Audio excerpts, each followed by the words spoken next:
Bien, buenos días. Les agradezco a todas y a todos su puntual presencia en esta sesión, este, sesión de viernes, en la que abordaremos Kelsen y la lógica.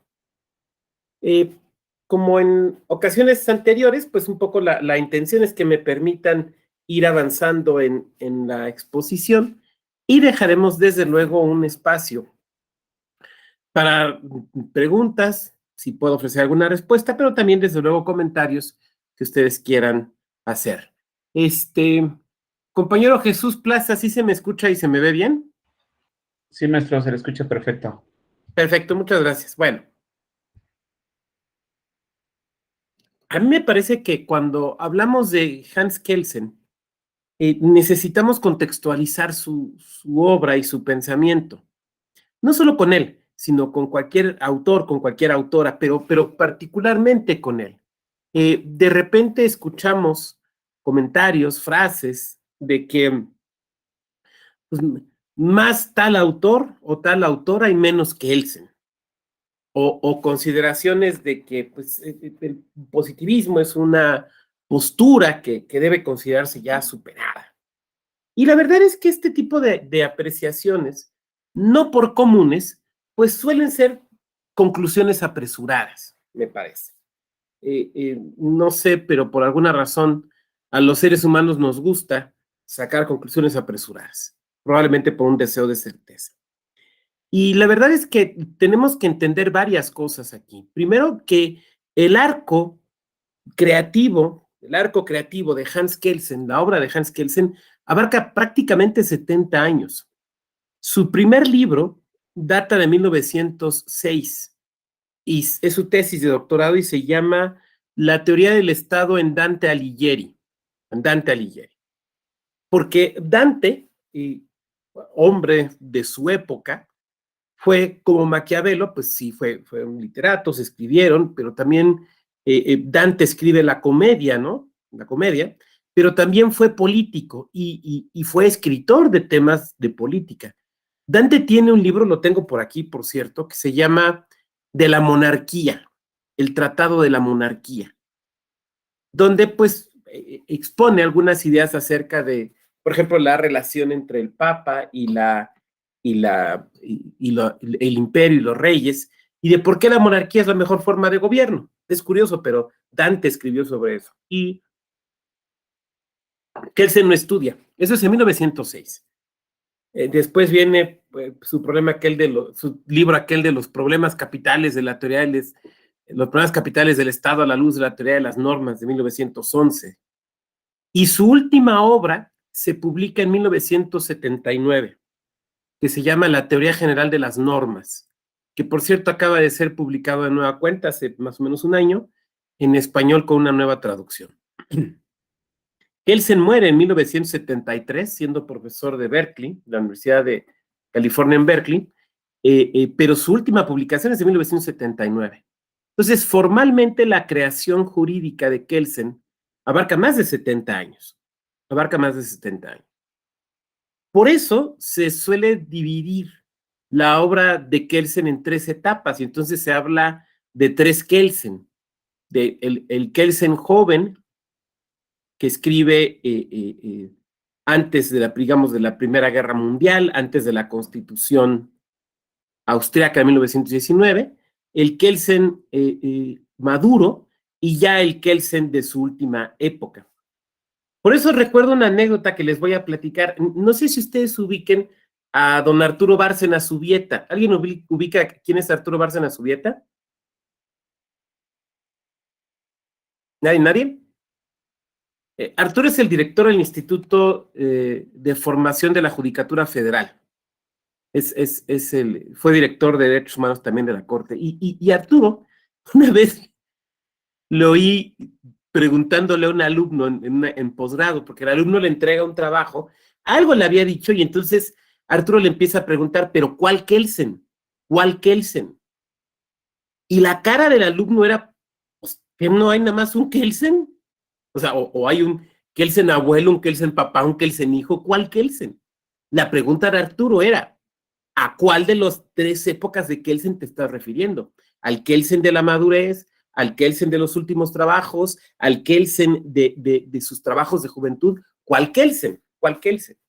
Entonces, eso primero hay que entenderlo. Lo segundo que hay que entender es la particular biografía de Hans Kelsen, considerando todo lo que le tocó vivir. La verdad es que la vida de Hans Kelsen da perfectamente para una película, y para una película muy poco aburrida, porque hay explosiones, persecuciones, guerras, intentos de homicidio. Lo único que falta, digamos, al menos que se sepa, de la vida de Kelsen para hacer una película así muy, muy interesante sería así como un gran amor desgraciado. Eso sería lo único que le faltaría. Pero fuera de eso, la verdad es que la vida de Kelsen refleja en buena medida la vida de la intelectualidad europea, sobre todo la centroeuropea, durante el siglo XX, y nos explica también su obra, que es a final de cuentas lo que nos interesa. Kelsen nace a finales del siglo XIX, ¿en dónde? ¿De dónde era nativo Kelsen? Austria, Viena. Austria, bueno, sí, siempre hemos dicho que Kelsen era austriaco, pero ¿en qué ciudad nace? En Praga, maestro.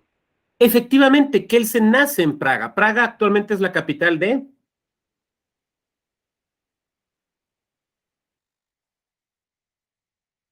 Van a decir que lo estoy regresando a sus clases de geografía de secundaria, pero es que es importante. Kelsen nace en Praga. Praga es la capital de la República Checa. La antigua Bohemia, en la República Checa. Y entonces uno dice, bueno, ¿por qué decimos que Kelsen fue austriaco si nació en República Checa? Y la respuesta, varios de ustedes la tienen clara, porque en el siglo XIX y hasta 1918, Praga, como parte de lo que actualmente es la República Checa, era una ciudad del Imperio Austrohúngaro. Kelsen, y esto es muy importante, Kelsen es un ciudadano del último gran imperio, el último gran imperio a la manera medieval o histórica que fue el Imperio Austrohúngaro.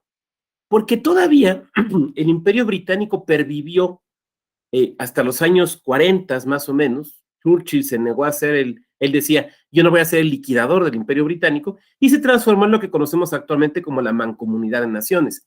Pero el último imperio de la antigua, con una noción medieval, fue justamente el Imperio Austrohúngaro, que abarcaba buena parte del centro de la actual Europa. Entonces abarcaba Austria, pero abarcaba Hungría, pero abarcaba Bohemia, abarcaba Moravia, partes de Polonia, partes de Italia, algunas partes de la zona de los Balcanes. Bueno, pues por eso inicia la guerra, ¿no? Por cuando Gavrilo Príncipe le da un pistoletazo al príncipe en Serbia. Entonces, Austria-Hungría es el último gran imperio multinacional.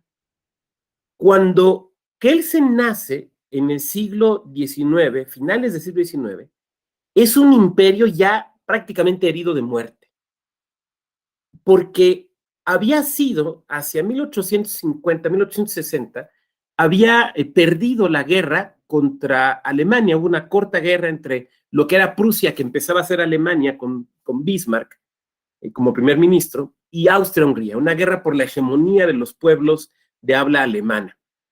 Y ya en ese momento es muy claro que el imperio austrohúngaro es un imperio debilitado, es un imperio debilitado. Es un imperio que además es su penúltimo emperador, que es Francisco José, el hermano de Maximiliano.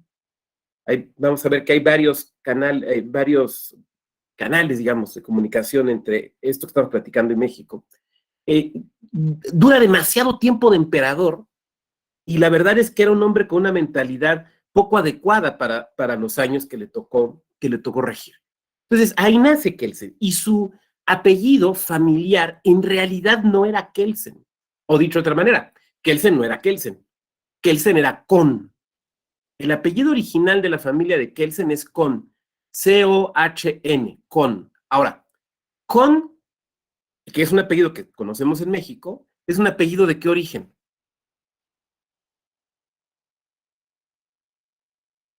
Es un apellido judío.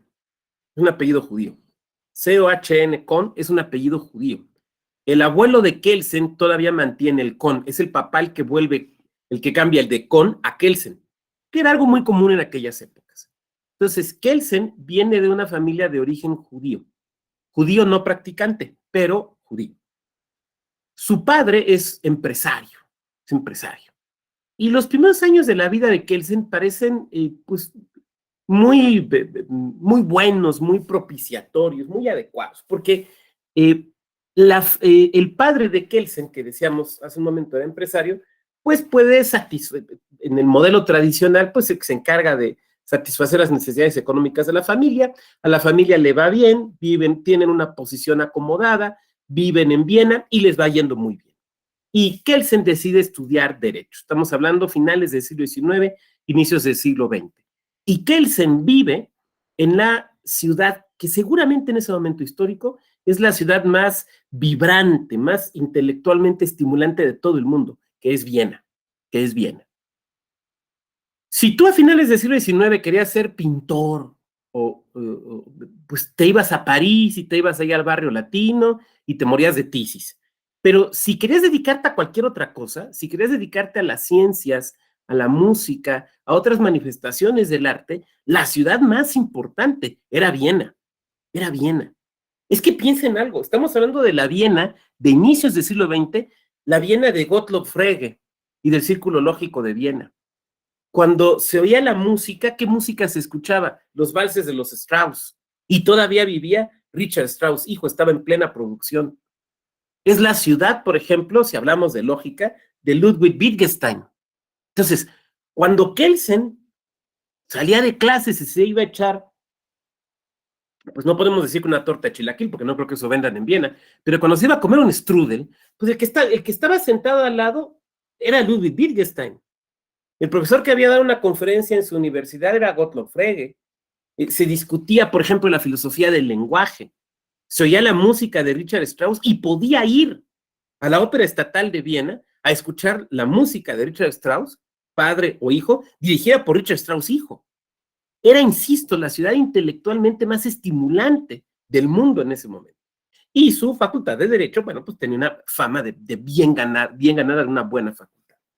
Kelsen estudia entonces, vive y estudia en esa ciudad, que además, esto también es muy importante, es la capital de un imperio cosmopolita. No es una ciudad acostumbrada a la homogeneidad racial o cultural, no. Es una ciudad acostumbrada a estar cruzada por procedencias muy distintas, porque los habitantes del Imperio Austrohúngaro eran muy distintos. Por ejemplo, el reino de Hungría, porque por eso era Imperio Austrohúngaro, el reino de Hungría tenía su propio parlamento, tenía su propio primer ministro, distinto del primer ministro imperial. Entonces, Kelsen, por ejemplo, tenía compañeros estudiantes de lengua italiana, tenía compañeros estudiantes de lengua eslovaca, de lengua checa, de lengua polaca, por ejemplo, pero en su propio salón de clases. Entonces, era un entorno cosmopolita en el que se forma Hans Kelsen. Es un entorno también, insisto, estamos hablando de finales del siglo XIX, inicio del siglo XX, es un entorno donde todavía campea por sus respetos, pues el positivismo clásico, el positivismo de Comte, pero desde luego ya ha sido bastante refinado. Y empieza a haber también una reacción contra ese positivismo. Por último, es la gran ciudad en la que ha surgido uno de los temas más importantes de todo el pensamiento occidental, no sé si del oriental, pero sí del pensamiento occidental del siglo XX, que es el psicoanálisis. Cuando Kelsen vive en Viena, cuando Kelsen estudia en Viena, Freud está en Viena. Freud da consultas. Freud escribe sus textos clásicos acerca de psicoanálisis, no sé, la interpretación de los sueños, no sé, sobre la familia. Y el psicoanálisis tiene un impacto que va mucho más allá, y eso ustedes lo saben, que va mucho más allá de la práctica psicológica o de la práctica médica, sino que impacta en las artes y en las ciencias. También Viena y todo el corredor, digamos, germánico, es un lugar donde se está desarrollando con mucha fuerza el estudio de la física, tanto en su vertiente teórica como experimental. Kelsen, entonces, es un hombre que empieza a formarse como un intelectual, o sea, como alguien que vive de sus ideas, como un intelectual en ese entorno. Ese es el entorno en el que está Kelsen. Y todos estos elementos, de una u otra forma, lo van a cruzar. Ahora, también, esto es importante para su obra, el imperio austrohúngaro es, decía yo, un imperio débil, un imperio débil. Un imperio que pretende ser una monarquía constitucional, pero en la cual la realidad es que todavía quedan claramente reflejos de tipo autoritario, particularmente porque el viejo emperador Francisco José II, que es el emperador aquel que les decía yo que es hermano de Maximiliano, pensemos en algo, era el hermano mayor de Maximiliano, o sea, ya era emperador cuando Maximiliano vino, 1866. Es emperador hasta su muerte en 1917. O sea, para que dimensionemos. Es en ese entorno, entonces. Y Kelsen, decíamos, estudia Derecho y él, de alguna manera, lo que quiere es desarrollar una carrera como jurista, como profesor universitario, esencialmente. Entonces, pues estudia la carrera y estudia el doctorado y se titula en la Universidad de Viena, decíamos, con ese libro que es La teoría del Estado, en el pensamiento de Dante Alighieri, que retoma, insisto, fundamentalmente el texto que he citado de Dante, que es de la monarquía, así se llama, el Tratado de la Monarquía. Hasta ahí todo va bien. Pero se acaba, ya ven que dicen que el siglo XX es un siglo corto, ¿no? Que en realidad abarca entre 1914 y 1989, le llaman el siglo corto. Y la Belle Époque del siglo XIX se dice termina en 1914, en realidad, con el inicio de la Primera Guerra Mundial. Entonces, inicia la Primera Guerra Mundial y Kelsen entra su vida entra en una doble crisis. La primera, porque muere su padre, cosa biológica natural, pero cuando muere, resulta que la economía de la familia no era tan boyante, que había deudas, que había problemas económicos, que la empresa no dejaba lo que se supone que dejaba. O sea, la clásica, ¿no? De quien vive arriba de sus posibilidades económicas. O sea, hagan de cuenta que eso es lo que le pasó. Entonces, Kelsen tiene que trabajar. O sea, pensar, de alguna manera esa idea de que a lo mejor la riqueza familiar le iba a permitir esperar el tiempo y ganar las oposiciones para ser profesor de tiempo completo, resulta que no se puede, no hay tiempo, hay que trabajar porque hay hermanos menores que hay que seguir educando y seguir manteniendo. Pero a la vez inicia la Primera Guerra Mundial. Inicia la Primera Guerra Mundial. Ustedes recuerdan que la Primera Guerra Mundial fue una guerra espantosa de desgaste en las trincheras. Y el Imperio Austrohúngaro se vio peleando en varios frentes al mismo tiempo, contra los franceses, contra los rusos y contra los italianos. Y decíamos que era un imperio bastante débil, era un ejército muy débil. Y además, dotado de generales incompetentes, incluso su tecnología. Ustedes no están para saberlo ni yo para contarlo, pero me gustan mucho los aviones de la Primera y la Segunda Guerra Mundial. Y probablemente algunos de los peores aviones que hubo en la Primera Guerra Mundial los tenían los austrohúngaros. Su tecnología era muy mala, o sea, hasta en términos de tecnología, muy mal. Y era una guerra de trincheras. A algunos de las grandes mentes europeas de aquella época les tocó irse a morir o a pelear a las trincheras. Estoy pensando en Ludwig Wittgenstein. Y fíjense de qué personaje estoy hablando, de otro austriaco importantísimo en el siglo XX. A Wittgenstein lo mandan en una trinchera. No se muere porque Dios es grande y después es preso. Y Wittgenstein, que sí era rico, él sí era, pero acuérdense que el papá de Wittgenstein era de los hombres más ricos del mundo. O sea, Wittgenstein sí era rico, ese sí. Kelsen pensó que era rico, pero no era. Bueno, entonces, por un lado muere el padre, por el otro lado empieza la Primera Guerra Mundial. Obviamente a Kelsen lo reclutan, pero alguien, y esto no está muy claro quién fue, alguien dentro del ejército austriaco, bueno, austrohúngaro, se da cuenta de que Kelsen es un tipo muy inteligente, de que Kelsen realmente le gira la ardilla en materias jurídicas, y entonces, aunque sí lo reclutan, en realidad nunca lo mandan al frente, él no va a pelear al frente, sino que se queda para servir, digamos, en lo que podríamos llamar las oficinas centrales del imperio, del ejército austrohúngaro, porque lo ponen a trabajar ordenanzas, reglamentos, o sea, documentos de tipo jurídico para el ejército austriaco. Es en lo que lo ponen a trabajar. Y pues, Kelsen hace bien el trabajo. La tercera tragedia le viene, o el tercer gran cambio, le viene en 1918. Porque, como ustedes saben, en ese año acaba la guerra.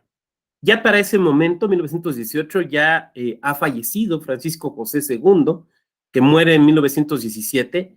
Ha subido al trono el emperador Carlos, muy joven, nieto, no me acuerdo si nieto o bisnieto incluso de Federico, de Francisco José.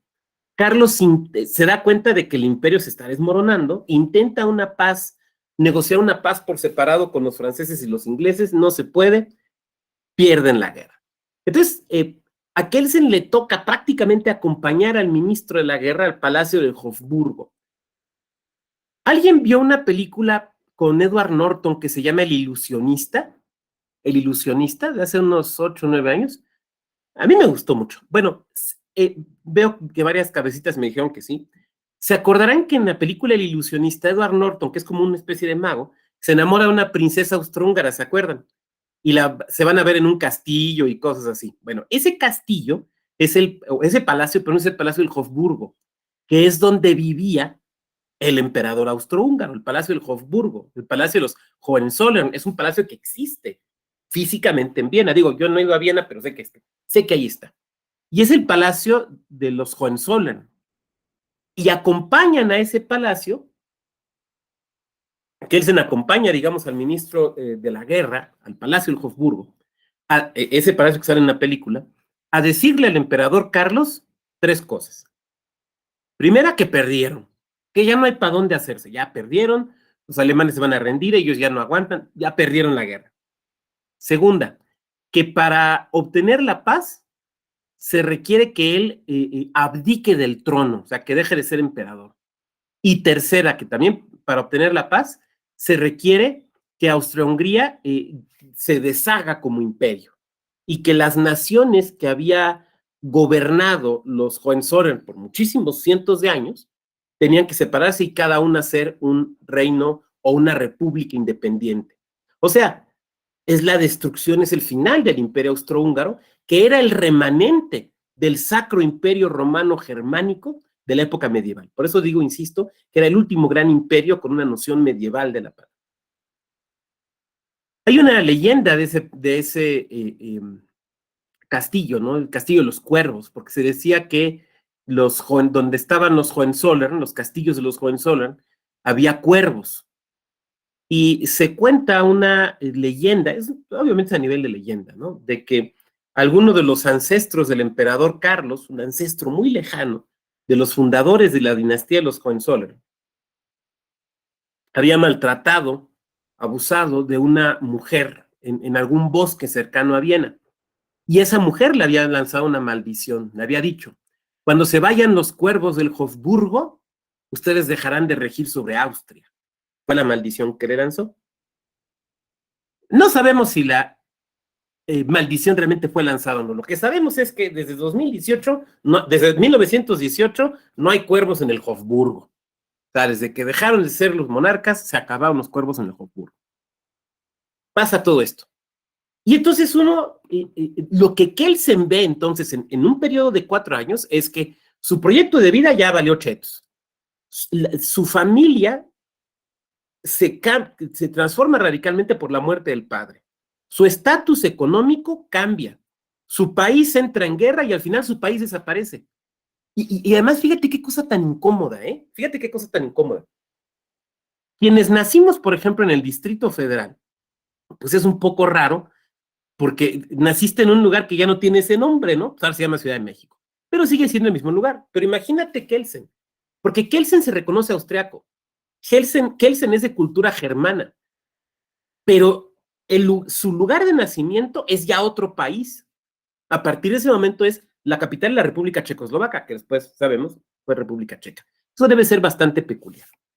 Entonces, en ese entorno de confusión, que no saben si va a volverse una república comunista o no, que hay intentos de golpe de Estado y demás, Kelsen tiene un golpe de suerte, porque el constituyente, se forma la República Austriaca. Entonces, lo primero que tienen que hacer es una constitución, ¿no? Porque ya no les sirve la constitución monárquica, hay que hacer una nueva constitución. Entonces, hacen un congreso constituyente y se ponen a redactar una constitución. Kelsen no es diputado constituyente. Pero alguien, yo al menos no tengo claro quién fue, igual y alguien me lo podría corregir, pero yo no sé quién. Alguien le dice a la Comisión de Constitución, le dice a los diputados austriacos, oigan, yo conozco un buen abogado que nos puede hacer un buen proyecto de constitución y creo que no cobra muy caro. ¿Por qué no vamos con este señor que es especialista y que nos haga el proyecto de constitución? Ya lo de cuánto cobrar, ahí sí ya no sé, eso ya me lo inventé, pero vamos con este señor. Van con Kelsen y Kelsen les elabora el proyecto de constitución austriaca de 1919. En este momento me quiero detener un momento para que ustedes observen algo que es muy importante para entender la obra de Kelsen. Kelsen hasta este momento ha sido un jurista práctico. A ver, es cierto, da clases, sí, pero ha sido un jurista práctico. A lo mejor no se tiene que levantar a las 5 de la mañana para embargar a las 7 de la mañana un pagaré o un crédito bancario. A lo mejor no anda divorciando gente en los tribunales, pero ha sido un abogado práctico, porque en el ejército lo que hizo fue redactar documentos, redactar reglamentos, redactar ordenanzas, lineamientos. Esa es una labor práctica, no es una labor teórica. Porque redactar un proyecto de ley, en este caso un proyecto de constitución, es una labor práctica, práctica. O sea, yo sé que no es lo mismo que litigar, pero es una labor práctica. O sea, Kelsen no es un profesor de cubículo que no tenga experiencia práctica. Esto es muy importante observarlo, porque tendemos a pensar en Kelsen, cuando hablamos de Kelsen, tendemos a pensar en el viejito que estaba en la Universidad de Berkeley metido en su cubículo. Eso es cierto, pero eso es muchos años después. Pero la experiencia vital de Kelsen es la experiencia de un abogado práctico, Es como, por ejemplo, ya moví el libro, como Piero Calamandrei, como algunos de los grandes juristas italianos que eran juristas prácticos. Kelsen es un jurista práctico. Elabora el proyecto de constitución austriaca. Lo aprueban y es el proyecto donde se crea el Tribunal Constitucional. Kelsen crea la idea, crea dos ideas en esa constitución. Por un lado, la idea de los órganos constitucionales autónomos, que ahora están de moda en México, los órganos constitucionales autónomos, y dice sí, les voy a enseñar un libro, perdón. Sobre órganos constitucionales autónomos, les quiero enseñar un librito que estoy leyendo, que es este. Es el último libro de Mark Tushnet. The New Four Branch. Lo que pasa es que Tushnet, este jurista americano que ustedes conocen seguramente, digamos, los ubica como, no el cuarto poder, pero sí, digamos, la cuarta faja o el cuarto aspecto del poder. Entonces, voy más o menos a la mitad, va bastante bien, de Mark Tushnet. No sé si ya está traducido al español, La verdad es que no sé, pero bueno, hablando de órganos constitucionales autónomos. Bueno, decía yo. Entonces, Kelsen crea en esa Constitución Austriaca de 1919, crea la idea de tribunal constitucional y crea también la idea de un órgano constitucional autónomo, que ustedes saben que los tenemos en México. Y aquí alguien me levanta la mano y me dice, no, doctor, la Constitución checa, por unos pocos meses, creó primero el Tribunal Constitucional. Y yo diré sí, pero sobre las ideas de Kelsen. O sea, sobre las ideas que Kelsen ya había expuesto para la Constitución austriaca. Hagan de cuenta que es un poco como, ¿te acuerdas cuando te pedían trabajos escritos, ¿no? En secundaria o en prepa. Entonces ya llevabas ahí con tu trabajo y salías a recreo y un compañero te sacaba el cuaderno, porque casi siempre eran hombres, quienes hacían esto. Un compañero te sacaba el cuaderno y copiaba y entregaba lo mismo, ¿no? Pues hagan de cuenta que más o menos así le pasó a Kelsen con los checos. Entonces, crea allí el Tribunal Constitucional y crea la noción de órgano constitucional autónomo. Muy importante. Y vamos a estar regresando a eso. Cuando esto sucede, dicen, bueno, hay que nombrar a los magistrados del Tribunal Constitucional. ¿A quién vamos a poner? Y la respuesta lógica era, pues a don Kelsen, ¿no? si él hizo el proyecto de constitución, pues vamos a ponerlo. Y entonces, por primera vez en muchos años, Kelsen tiene un periodo, digamos, de cierta tranquilidad, entre más o menos 1920 y 1931-33. Porque a Kelsen lo ponen al frente del Tribunal Constitucional. Vamos a decir, el Chief of Justice o el ministro presidente del Tribunal Constitucional austriaco durante todo este tiempo. Tiempo también en el que Kelsen se dedica a escribir. O sea, escribe sentencias, esto es muy importante, escribe sentencias, pero también escribe libros, pero también da clases. Y por ejemplo, publica en aquellas épocas su libro de 1927, que es la Teoría General del Estado. Publica también un folleto muy importante que la UNAM ha publicado como un libro, que se llama La Justicia Constitucional, entre paréntesis, la garantía jurisdiccional de la Constitución, que es un libro fundamental para entender el derecho procesal constitucional. Fundamental. No se sabe bien a bien quién fue el padre del derecho procesal constitucional, si fue Hans Kelsen o fue Niceto Alcalá, que comparte una biografía muy similar y que Niceto Alcalá, como ustedes saben, vivió largos años aquí en México. Bueno, digamos que es una época de tranquilidad. Y aquí de nueva cuenta vamos a encontrar al Kelsen práctico, porque es un hombre encargado de hacer sentencias, porque es un jurista, perdón, me están escribiendo de la chamba, porque es un jurista, es un juez. Entonces, Kelsen, pues, recibe a las partes, Kelsen escucha alegatos, a Kelsen le van a tocar los abogados allá a la oficina, oiga, don, de este juicio, ¿para cuándo sale la sentencia? Kelsen tiene una ponencia, la coordina, selecciona gente, revisa documentos, vota, dirige un tribunal, se encarga de los aspectos administrativos. O sea, vuelvo a lo mismo, Kelsen como un jurista práctico. Esto es muy importante, Kelsen como un jurista práctico. De nueva cuenta, el Kelsen práctico.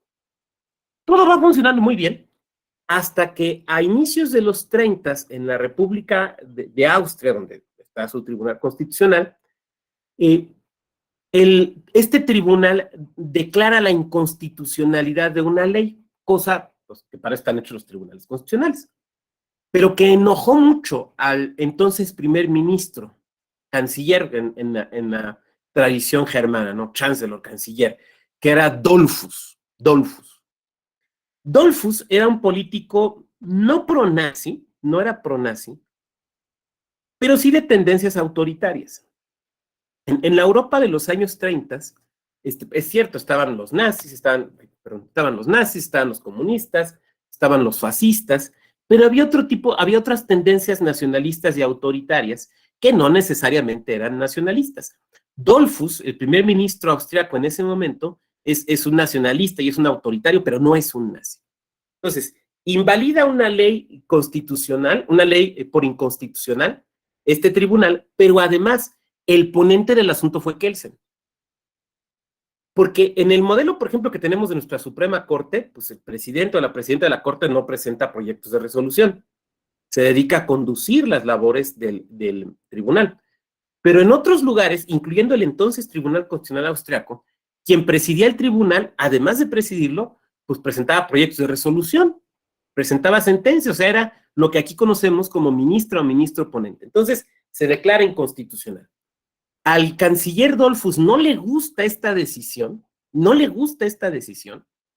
y consigue una reforma constitucional para remover a todos los ministros de ese tribunal constitucional. A todos. No sé a qué se parezca. Entonces, los remueven a todos. Y estoy hablando no de México cuando removieron a los consejeros del INE después, o del IFE después de la elección de 2006, sino estoy hablando de Austria y de un tribunal constitucional a inicios de los años 20. Lo remueven. Es un escándalo, pero tienen la fuerza política y lo hacen. Entonces, los quitan. Y pues obviamente el que más estorbaba era don Hans Kelsen, ¿no? Kelsen confía, Kelsen para ese momento ya es Kelsen. O sea, ya lo conocen no solamente en Austria, sino en el mundo occidental. O sea, ya es un jurista reconocido, pues, es lo que quiero decir. Entonces dice, bueno, yo creo que puedo vivir de profesor. Y entonces, pues, se dedica a dar clases. Digamos que se empieza a convertir en un docente de cubículo, o parecería que todo apuntaba para allá. Y se va a dar clases a Praga. Se va a dar clases ahora sí que a su ciudad de origen, se va a dar clases a Praga, porque en Praga había, no sé si sigue existiendo, pero en ese entonces sí había, yo creo que ya no, por razones históricas, una universidad en lengua alemana. O sea, se enseñaba había universidades en checo, pero había una universidad en lengua alemana, porque en la región conocida como los Sudetes, que después es el pretexto que usa el Huichilobos de Hitler para invadir la República Checa, pues hay una gran población en lo que se llamaba como los Sudetes, una gran población de habla alemana. Entonces se crea esta universidad de lengua alemana y Kelsen va a dar clases allá. Bueno, la verdad es que intentó dar clases, porque nunca pudo dar clases. Hay una anécdota que se cuenta de Jorge Luis Borges, muy interesante. Como ustedes saben, por poco más o menos 10 años, Borges fue profesor de la Universidad de Buenos Aires, profesor de literatura. Imagínate que te dé literatura Borges, ¿no? O que te dé literatura Rosario Castellanos. Yo ni la mano hubiera levantado, ¿no? A ver, déjenlos fluir. Es que esto no está en el programa. ¿Y qué carambas importa el programa? Es que me está hablando del café que se tomó en la mañana. Toma nota, cabrón, algo te va a decir que valga la pena. Imagínense tener docentes de ese nivel, ¿no?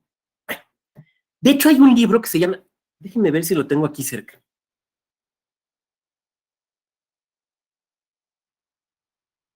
No, no lo tengo. No lo tengo cerca. Un libro que les recomiendo mucho que se llama Borges Profesor. Son los resúmenes de sus clases. En ese libro vienen dos de los textos que más me han conmovido en mi vida. Que más me han conmovido.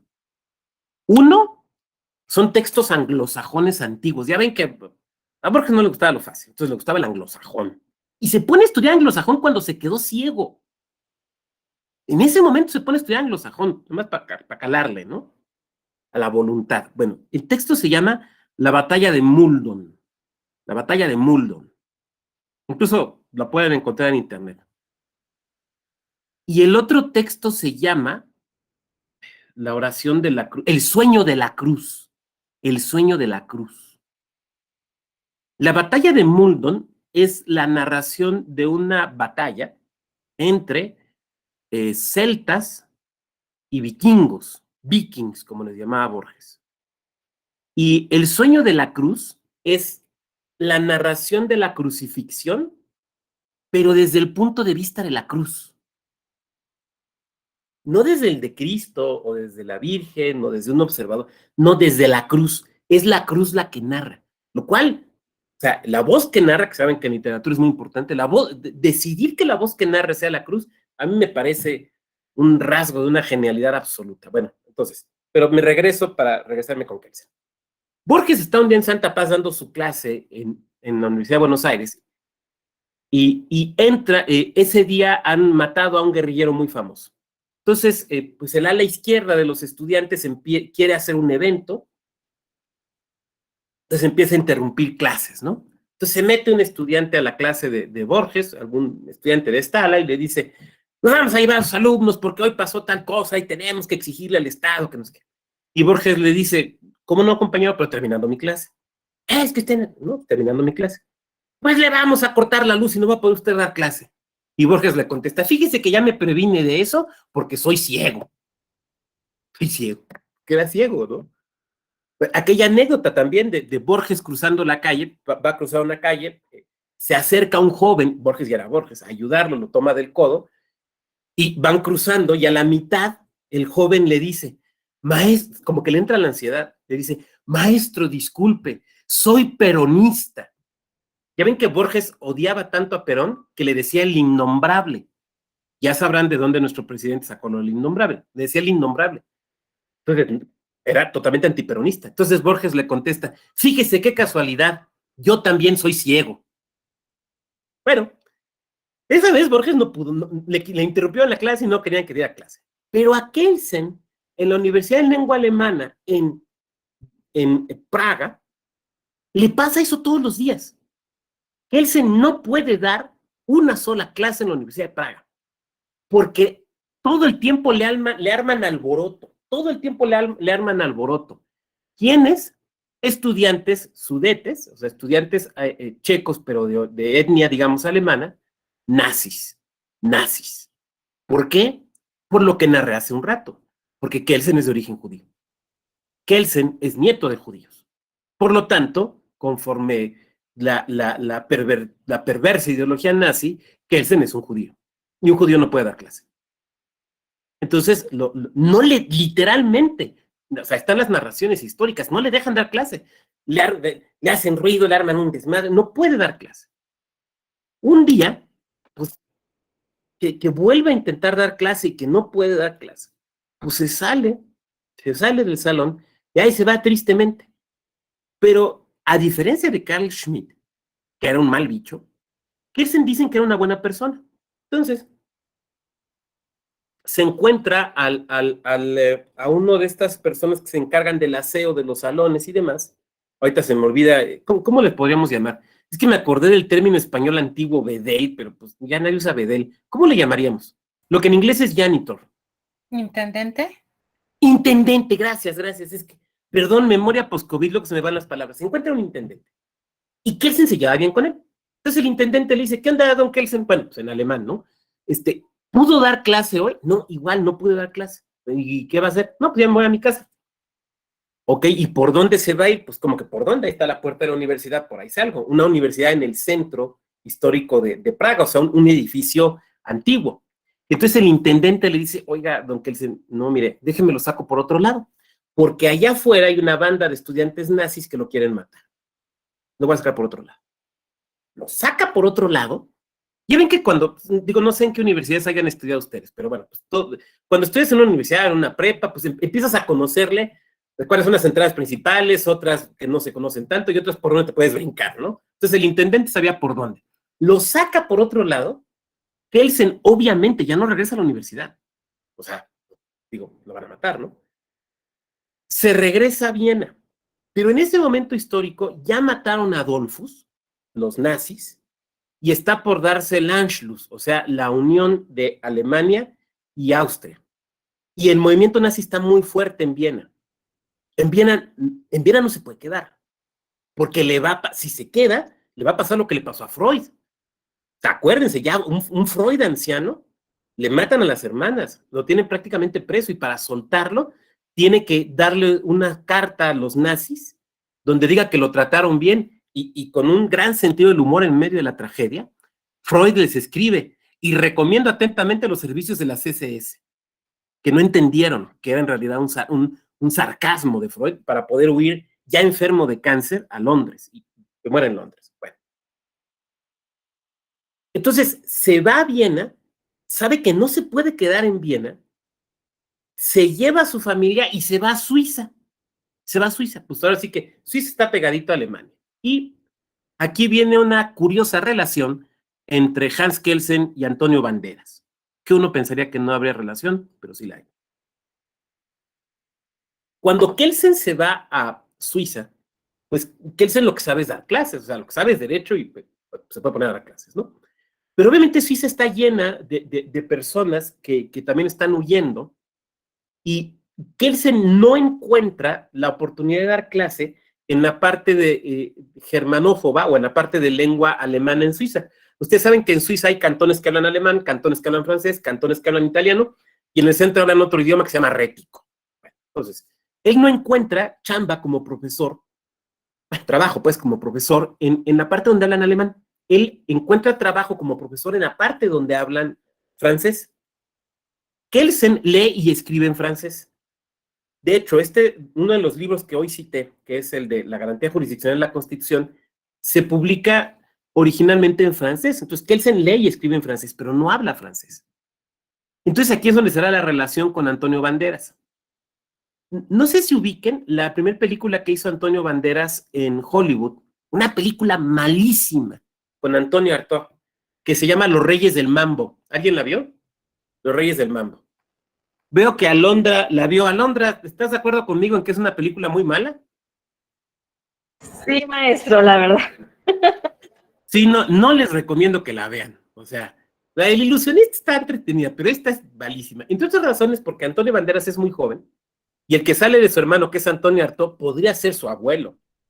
O sea, dices, no, ni un santanazo, o sea, no pueden provenir, no son de la, no puede, o sea, es el papá y el hijo en el mejor de los casos. Pero bueno, cuando Antonio Banderas filma esa película, antes de conocer a Meg Ryan, y que Antonio Banderas hablaba español, no hablaba inglés. Entonces, para poder decir sus líneas, lo que hicieron fue que le escribieron sus líneas como se tenía que decir. Por ejemplo, en lugar de escribir I love you, como en inglés, se lo ponían en lenguaje fonético para que lo pronunciara. I love you, por ejemplo. O sea, se lo escribían para que lo dijera así y que no se le notara tanto el acento. Así se lo escribieron. A Kelsen le pasa lo mismo, le tienen que escribir en lenguaje fonético para poder decir sus clases. Le pasa exactamente lo mismo. Claro, supongo que las clases de Kelsen en francés eran mejor que esa película, pero bueno. Le da miedo quedarse en Suiza cuando ve, pues, la avalancha que era en las primeras etapas de la Segunda Guerra, el ejército alemán. Entonces, pues, huye. ¿A dónde vamos? O sea, porque ya no puedes ir a Francia, ya está ocupada Italia, pues es fascista, España, pues está Franco. Y Kelsen tenía dos grandes defectos para los nazis, y este era un defecto también para los totalitarios. El primero es que era de origen étnico judío. Él no era judío practicante, pero su familia, pues. Y segunda, que Kelsen durante los años 20 había sido un gran defensor de la democracia parlamentaria. Entonces, todos los movimientos totalitarios de ese momento estaban en contra de la democracia parlamentaria. Entonces, los fascistas no lo quieren, los comunistas no lo quieren, los nazis no lo quieren, los del Estado corporativo portugués no lo quieren, nadie de esos lo quiere. Entonces, prácticamente se tiene que ir de Europa, por lo menos de la Europa continental. Ahora, ¿para dónde? Pues para Londres. Ahí va para Londres. Y en Londres consigue dar un tiempo algunas clases en la legendaria London School of Economics, pero no consigue una posición de tiempo completo. No consigue una posición de tiempo completo. Entonces alguien le consigue clases, ¿saben dónde? En La Habana. En La Habana. Y dice, bueno, pues la América, nunca he ido a América, español, no es español. Ay, bailan danzón y sones, y yo lo que bailaba eran minuets. Pero por otra parte también en un momento donde no se sabe si la batalla de Inglaterra, la conocida como la batalla de Inglaterra, o sea, los bombardeos sobre Londres, pues si van a doblar a los ingleses o no. Entonces, pues vámonos a La Habana, y se va a La Habana, se va con su familia.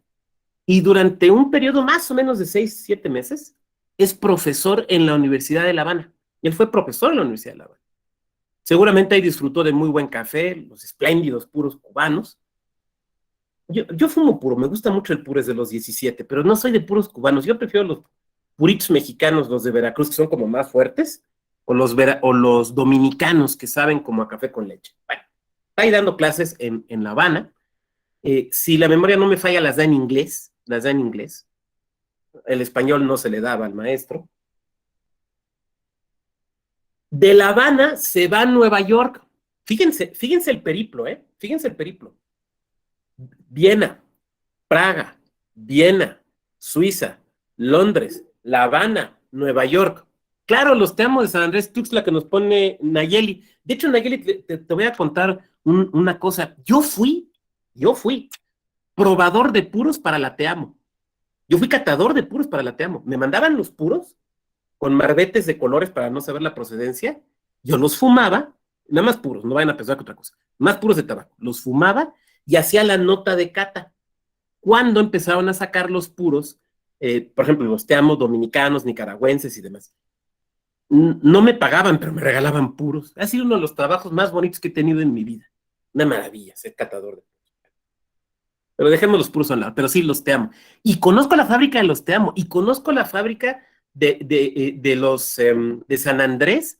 Miren, cuando fui, para mí fue como... ¿Mande? También la fábrica de los Turren. Sí, cuando yo fui, es como cuando llevas a un niño a Disneylandia. O sea, yo me tomé fotos con los torcedores. O sea, hay quien se toma fotos con la botarga de Minnie. No, yo me tomé fotos con los señores que hacen los puros y las señoras que hacen los puros. A ustedes los aprecio mucho porque me han regalado horas de inmenso placer fumándome un purito. Bueno, pero regresemos. Se va a Nueva York, da clases en la Universidad de Nueva York, pero tampoco le dan plaza. es curioso, porque si nosotros pensamos hoy en el Kelsen que tenemos en nuestra mente, uno diría, cualquier universidad del mundo se lo pelearía. A ver, don, aquí está un cheque en blanco firmado, póngale los ceros que quiera, porque usted es don Kelsen. Pero estamos hablando de la época de la Segunda Guerra Mundial, donde toda la intelectualidad europea salió yendo de Europa. Es como llegan con nosotros José Gaos, Niceto Alcalá, todos los emigrados españoles que fueron y las emigradas españoles. Bueno, es cuando llega doña Clotilde, ¿se acuerdan, no? Del Chavo del Ocho. Viene con toda esa pléyade de intelectuales y de mujeres y hombres que vienen huyendo de Europa. Entonces, digamos que hay una gran oferta de grandes cerebros para las universidades de América. Y Kelsen tiene un problema para los americanos, porque Kelsen es el último gran jurista de la tradición continental europea, del derecho codificado. No es la tradición de los americanos. La tradición de los americanos es la tradición del common law. O sea, es otro tipo de derecho. Entonces, no cuadra del todo Kelsen allí. Entonces está en Nueva York. Y estando en Nueva York, le llega la oferta por fin de la Universidad de California en Berkeley de véngase de profesor de tiempo completo. Y es donde dice, a ver, California, la música surf, las playas, las estrellas de cine, el sol para alguien que viene pues de zonas muy frías, pues vámonos, ¿no? Ya por fin, en 1941, ya se queda en Berkeley. Y ahí se queda hasta su muerte en el 73. O sea, Kelsen se pasa cerca de 8 años huyendo de la guerra, de los nazis, huyendo, buscando un trabajo estable. Dicen que ahora un problema que enfrentan las nuevas generaciones es eso, o sea, el tener un trabajo estable, ¿no? Bueno, pues a Kelsen le pasó. Entonces, por fin, ya, en Berkeley ya recala y se queda en Berkeley, y ahí se queda hasta 1973. Sí regresa a Viena, sí regresa a Austria, sí vuelve a Europa, pero ya no se queda en Europa. Como que se acostumbra al modo de vivir americano, y yo creo que también para alguien que ha vivido en lugares de poco sol, pues vivir en un lugar como California, donde hay, pues imagínate, hay sol, hay playita, pero en California también cerca hay bosques, o sea, uno entiende que se haya querido quedar ahí, ¿no? Y por otro lado, el miedo de que vuelva a resurgir aquello que lo hizo ir de Europa. Kelsen viene a México en los años 60. Lo trajo don Eduardo García Maínez. Vino a México, a la UNAM, a dar una serie de conferencias en la UNAM, que si la memoria no me falla, las dio en inglés. Yo tenía la edición de la UNAM de su cursillo, pero en la universidad donde estudié, un gran maestro, una vaca sagrada, me lo pidió prestado y nunca me lo regresó. Él me dio pena pedírselo de regreso. Pero ahora se puede conseguir en internet.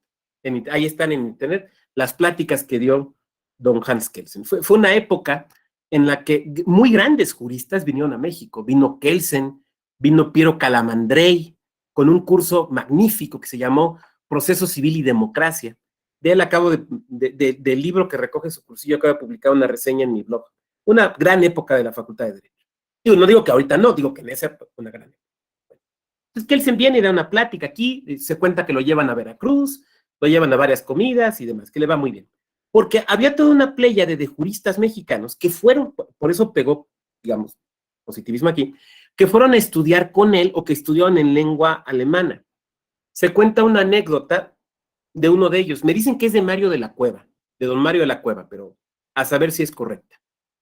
Está estudiando algo en Berlín o en alguna ciudad alemana y pide un chocolate y pide un pan, algún tipo de pan. Entonces se cuenta que don Mario empieza a sopear el chocolate con el pan para comérselo, como hacemos los mexicanos y las mexicanas, ¿no? Los churros los sopeas, ¿no? Y entonces un alemán muy enojado se para y le empieza a reclamar en alemán, que además debe sonar más fuerte. Empieza a reclamarle en alemán que cómo está haciendo eso, que eso es una porquería, que eso no se hace así. Entonces don Mario, un hombre de presencia, le dice, mire usted, obviamente en alemán, yo no vengo a Alemania a decirle cómo tomar su cerveza. yo vengo del país que inventó el chocolate. A mí no me venga a decir cómo se toma el chocolate. Y tenía razón. No le vas a enseñar a un alemán a tomar cerveza. Es como enseñarle a un finlandés o a un ruso a tomar vodka, ¿no? Seguramente no toman vodka cosaco y menos con furloco. Pero bueno. Entonces, Kelsen, a partir de 1941, ya asentado en Berkeley, empieza la etapa más importante de su producción, porque para ese momento histórico ya ha salido La teoría pura del derecho, su libro clásico, en la edición de 1931, pero Kelsen lo revisa y lo vuelve a publicar en 1962. De hecho, la mayor parte de las veces que nosotros leemos La teoría pura del derecho, por ejemplo, la edición de Porrúa, que es la más conocida en nuestro país, es La teoría pura del derecho del 62. Y hay grandes diferencias entre la teoría pura del 31 y la teoría pura del 62. Un antiguo profesor que tuve, el doctor Mariano Palacios, me platicaba que la primera traducción de la teoría pura, la del 31, era una traducción tan mala que en lugar de que el libro se llamara La teoría pura del derecho, se llamaba La teoría limpia del derecho. Nunca he conseguido ese libro, pero le creo yo a don Mariano. Bueno, entonces, publica en 1942, ya en Berkeley, publica su Teoría General del Derecho y el Estado, que a mí me parece un libro espléndido, magnífico, utilísimo para hablar, por ejemplo, de temas como federalismo y descentralización, utilísimo, es un gran libro, a mí me parece muy buen libro. Publica en 1962 su Teoría Pura del Derecho, la versión revisada, y sigue publicando distintos trabajos, incluso algunos que tienen que ver con cuestiones de psicoanálisis. Esto es muy curioso, pero Kelsen publica algún pequeño libelo, yo no lo he leído, ahí sí, sé que existe, pero no lo he leído, sobre el amor y con cuestiones de psicoanálisis. ¿Por qué? La verdad es que no sé. ¿Qué tal está el libro? Pues tampoco sé, pero ustedes recordarán lo que yo narraba hace unos minutos en esta peroración, de que Kelsen se forma en la Viena donde están haciendo el psicoanálisis. Es un hombre cruzado por el psicoanálisis. A ver, es que todo el siglo XX está cruzado por el psicoanálisis. La literatura del siglo XX no se entiende sin el psicoanálisis, perdón. O sea, todo eso es muy, muy importante. Bueno, entonces, decíamos que Kelsen muere en 1973, pero su último libro, su Canto del Cisne, que es la teoría general de las normas, se publica hacia 1979. Bueno, ¿por qué toda esta narración de don Hans Kelsen? Porque yo tengo la impresión, y ustedes me podrán corregir, que ignoramos la vida de Kelsen. Cuando nos hablan de Kelsen en las facultades, las universidades, lo que decimos es un alemán, para entenderle, que hacía pirámides, y la teoría no sé, ay no. Y muchas veces pensamos que Kelsen era un tipo totalmente, o sea, un profesor de cubículo, y no es que me esté pegando yo un tiro en el pie, totalmente desvinculado de la realidad social. O sea, a veces pensamos que Kelsen era como que un viejito que los domingos en la madrugada se ponía a pensar a ver qué caso ultra difícil le iba a poner el lunes a sus alumnos y alumnas en clase para que vieran que era bien inteligente, porque habemos algunos profesores así. No, Kelsen es un jurista práctico. Y es un hombre cruzado por su época, por su tiempo. Eso hay que entenderlo. Por eso hay cosas de Kelsen que hoy nos parecen incompletas. Por ejemplo, para nosotros hoy es muy importante, nosotras y nosotros hoy, es muy importante la argumentación, es muy importante la interpretación, es muy importante la teoría de la prueba. Todas estas cosas son muy importantes. Pero son muy importantes de 20 años para acá. Antes no eran tan importantes. No es que no existieran, pero no eran tan importantes. Entonces, volteamos a ver a Kelsen, por ejemplo, su teoría pura del derecho, vemos su teoría de la interpretación y nos parece incompleta, nos parece que no nos sirve, nos parece incluso equivocada. Bueno, es que los temas eran otros. Es que ¿por qué Kelsen no estudió las garantías como lo hizo después Ferrajoli con el garantismo? Porque los problemas que enfrentaba Kelsen eran otros, y los problemas que enfrentó Ferrajoli fueron distintos. O sea, la epistemología de la que parten es radicalmente distinta. Kelsen, entrando a su postura jurídica, y esto seguramente es algo que ustedes saben, Kelsen nunca se puso a dibujar pirámides. A ver, cuando tú llegas, imagínate un alumno o una alumna que llega a su primera clase del propedéutico de la licenciatura en Derecho. o llegó tarde, ¿no? Que ubicabas el salón y el camión pasó tarde, llegaste tarde. Entras al salón, unos 10, 15 minutos tarde, y lo que ves en el pizarrón son unos triángulos, pirámides ahí dibujadas. Entonces tú dices, ay, me equivoqué, a lo mejor aquí es ingeniería, o es historia, porque pues ahí están unas pirámides, ¿no? Y oyes a alguien que está hablando casi siempre con voz engolada, dejando muy claro que es un gran abogado o una gran abogada. Es que la pirámide de Kelsen. No, Kelsen nunca hizo pirámides. A ver, Kelsen era jurista, no era geómetra, ni tampoco era historiador egipcio, de la antigüedad egipcia. Entonces, Kelsen no hacía pirámides. Kelsen lo que desarrolla y que le da base y fundamento a su teoría es una idea que ni siquiera era originalmente de él. La verdad es que las ideas siempre están en el aire y siempre las inventan 3 o 4 personas al mismo tiempo. Pero la idea originalmente era de otro profesor, a quien Kelsen siempre le reconoció, que era Adolf Merkel. Adolf Merkel, un profesor también germano, de Derecho Administrativo. Adolf Merkel. Recuerden ustedes que en el siglo XIX hubo una gran tradición del derecho administrativo y procesal administrativo prusiano. De hecho, de ahí nos viene eso que ahora usamos tanto, que es la ponderación. O sea, esto de la ponderación, los test de proporcionalidad y demás, no los inventó nuestra Suprema Corte. Tampoco lo inventó la Corte israelí o la Corte Constitucional Alemana, que fue donde lo trajimos. Lo inventaron los tribunales administrativos prusianos, ni siquiera alemanes, prusianos del siglo XIX. Ahí fue donde empezaron a hacer ese germen.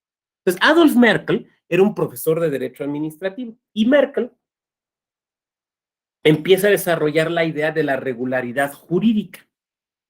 Nada más que Merkel como que, o sea, Merkel tuvo la idea, tuvo el chispazo, ahí lo dijo, pero quien lo desarrolló y lo perfeccionó fue Kelsen.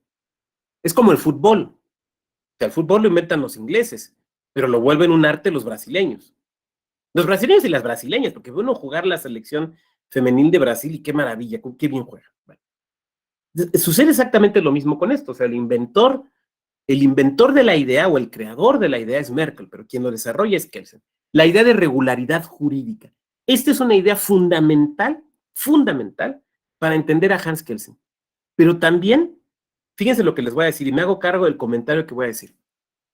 Entender el concepto de regularidad jurídica es esencial para aprender a litigar amparo administrativo electoral. Si tú entiendes el concepto de regularidad jurídica, puedes litigar exitosamente derecho administrativo. O dicho de otra manera, Kelsen te enseña a litigar. Kelsen te enseña a litigar. Pero es que tiene lógica. Kelsen se aventó más de 10 años siendo juez constitucional. Claro que tiene lógica. Entonces, y para mí, esa es, digamos, una cruzada personal. O sea, a Kelsen hay que verlo como eso, como un tipo que te puede enseñar a ser exitoso en la práctica jurídica. Y lo voy a tratar de demostrar, desde luego, con mis limitaciones propias, porque pues uno no es Kelsen, ¿no?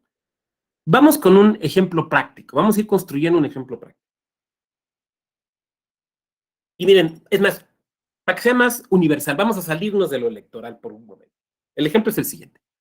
Tú tienes tu despacho de abogada o abogado, y junto a tu despacho, pues está una paletería. Ya venden paletas y aguas frescas y demás.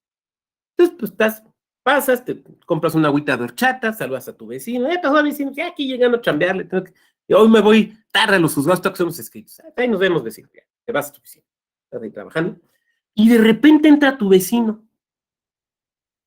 Abogado, abogada, me acaban de clausurar. Ayúdeme, por favor, me acaban de clausurar. ¿Por qué? Pues es que me encontraron chimenes nadando en el agua de horchata. Entonces, lo primero que haces es, alejas tu agua de horchata y no la vuelves a, ni siquiera voltear a ver, ¿no? ¿Sí saben lo que son chimenes?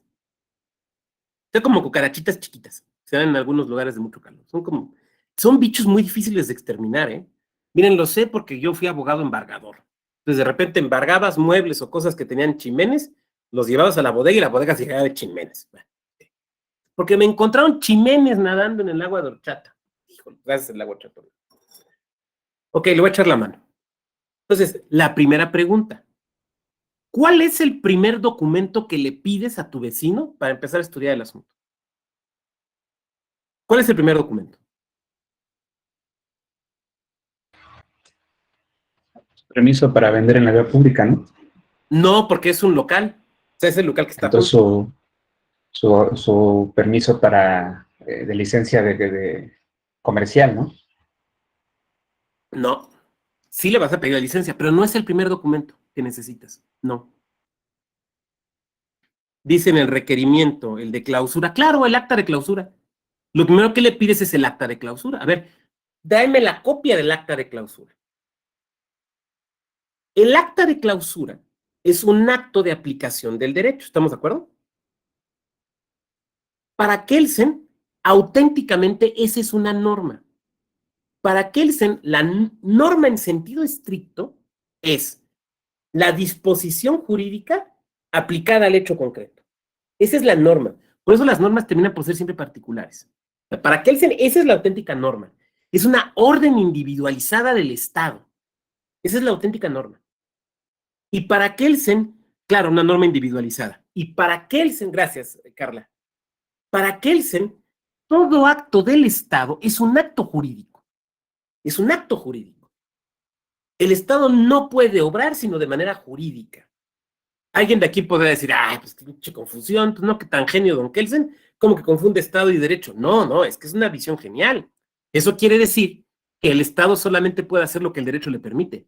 O sea, Kelsen está pensando en un Estado limitado, en un Estado controlado, ¿eh? Por eso no lo crean los totalitarios, por eso no lo crean los autoritarios, porque para Kelsen no había razón del Estado fuera del derecho, y para todos los demás, como no, hay razón del Estado en la ideología, en los principios del partido, no, para Kelsen no. Para Kelsen la razón del Estado está en el derecho, y el Estado solo puede actuar dentro del derecho, porque si no, no es un acto estatal. En realidad es una concepción profundamente liberal y democrática, profundamente liberal y democrática. Bueno. Esa acta de clausura es la constancia de un hecho acaecido en la realidad, que es la clausura. ¿Estamos de acuerdo? Ahora, ese es el acto de aplicación que tú vas a combatir. Lo que tú vas a combatir es la clausura. Bueno, ok. Tenemos el acta de clausura. Esa acta de clausura es un acto del derecho, pero es un acto del derecho que no es autónomo, o sea, no salió así de la nada. A ver, no van los inspectores o las inspectoras en la calle viendo ahí, se me ocurre clausurar esta, ¿estamos de acuerdo? Para que se ejecute el acto de clausura, ¿qué tiene que haber? La revisión del A local. ver, antes, sí, tiene que haber una revisión local, pero hay un paso intermedio. Antes, a ver, compañera, exacto, Blanca, una orden de clausura.